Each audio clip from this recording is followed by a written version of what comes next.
నిజ నిర్ధారణకు అంతిమ నిర్ణయం డిఎన్ఏ టెస్ట్.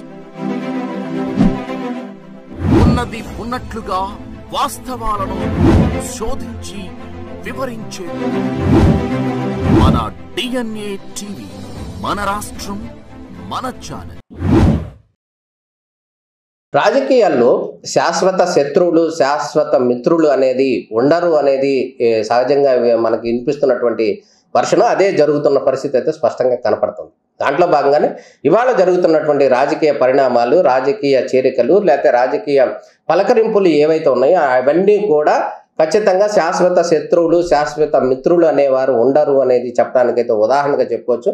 దాంట్లో భాగంగానే ఈరోజు మనకు చూస్తున్నాం వైఎస్ రాజశేఖర రెడ్డి యొక్క కూతురుగా ఉన్నటువంటి, అదేవిధంగా వైఎస్ షర్మిల చంద్రబాబు నాయుడుతో హైదరాబాద్లో కలిసినటువంటి అంశం ఏదైతే ఉందో అదైతే ఒక గొప్ప విషయం అనేది చెప్పుకోవచ్చు. అయితే సందర్భం వేరే కావచ్చు, అయితే ఆయన కుమారుడు యొక్క వివాహానికి రావాలి అని చెప్పడం కావచ్చు, ఆ సందర్భం ఏదైనా కావచ్చు. కాకపోతే చంద్రబాబు నాయుడిని కలిసే సందర్భంలో షర్మిల పసుపు చీర కట్టుకోవడం, పసుపు బొకే ఇవ్వటం చాలా ఒక ప్లానెడ్గా ఏదో ఒక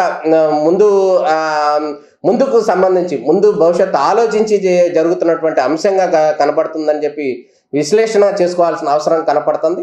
అదేవిధంగా నిన్న జరిగిన అంశం ఏదైతుందో తెలంగాణ ముఖ్యమంత్రిగా ఉన్నటువంటి రేవంత్ రెడ్డి, ఈ రేవంత్ రెడ్డి కూడా చంద్రబాబు నాయుడు దగ్గర గతంలో తెలుగుదేశంలో పార్టీలో పనిచేశారు, అదేవిధంగా కాంగ్రెస్ పార్టీలోకి వెళ్ళారు, ముఖ్యమంత్రి కూడా అయిన పరిస్థితి కనపడదు. వీళ్ళని కలవటం ఏదైతే ఉందో ఈ కలిసినటువంటి అంశము ఓన్లీ ఆ శుభలేఖకు సంబంధించిన కుమారుడి పెళ్లి పిలుపుకు మాత్రమే పరిమితం అవుతుందా, లేకపోతే రాబోయే రోజుల్లో ఎటువంటి కీలకమైనటువంటి అంశాలకు కూడా దారితీసే అవకాశం ఉందా అనేది అయితే మనం వేచి చూడాల్సిన పరిస్థితి కనపడుతుంది. రాధాకృష్ణ కావచ్చు, ఆంధ్రజ్యోతి ఎండీగా ఉన్నటువంటి రాధాకృష్ణ కావచ్చు, వీరందరినీ కూడా షర్మిల అంటే వీళ్ళందరినీ కూడా అన్నగా ఉన్నటువంటి వైఎస్ జగన్మోహన్ రెడ్డి తీవ్రంగా వ్యతిరేకిస్తున్న పరిస్థితి కనపడుతుంది. అంటే చంద్రబాబు నాయుడు కావచ్చు, ఏబిఎన్ రాధాకృష్ణ కావచ్చు, అదేవిధంగా రేవంత్ రెడ్డి కావచ్చు, ఇంకా కొంతమంది పేర్లు, వాళ్ళందరినీ కూడా వ్యతిరేకిస్తున్న పరిస్థితుల నేపథ్యంలో షర్మిల వెళ్ళి వాళ్ళని కలవటం, అదే కాక కుమారుడి వివాహమే అయితే కనుక, పెళ్లి పిలిపే అయితే ఆమెతో పాటు ఎవరో లేరు, ఒకవేళ కొడుకు కూడా లేడు, కానీ కేవలం షర్మిల మాత్రమే వెళ్ళి కలవటం వెనకాల ఆంతర్యం ఏంటి అనేది అయితే ప్రధానంగా వినిపిస్తున్నటువంటి వర్షను. ఆమె కేవలం పెళ్లి పిలుపు కోసమే వెళ్ళారా, లేకపోతే ఏదైనా జరగబోతుందా రాబోయే రోజుల్లో,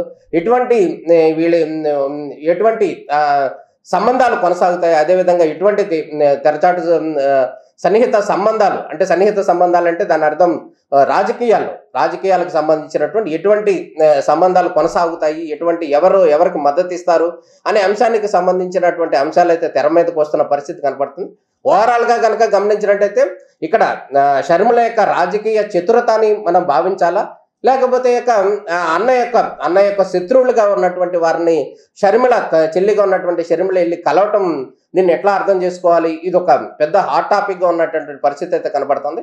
మొత్తానికి షర్మిల తక్కువ కాలంలోనే ఎక్కువ పరిణితి చెందిన రాజకీయ నాయకురాలుగా మారుతుంది అనటానికైతే ఇది ఒక గొప్ప సూచిక అని అయితే మనం చెప్పుకోవచ్చు.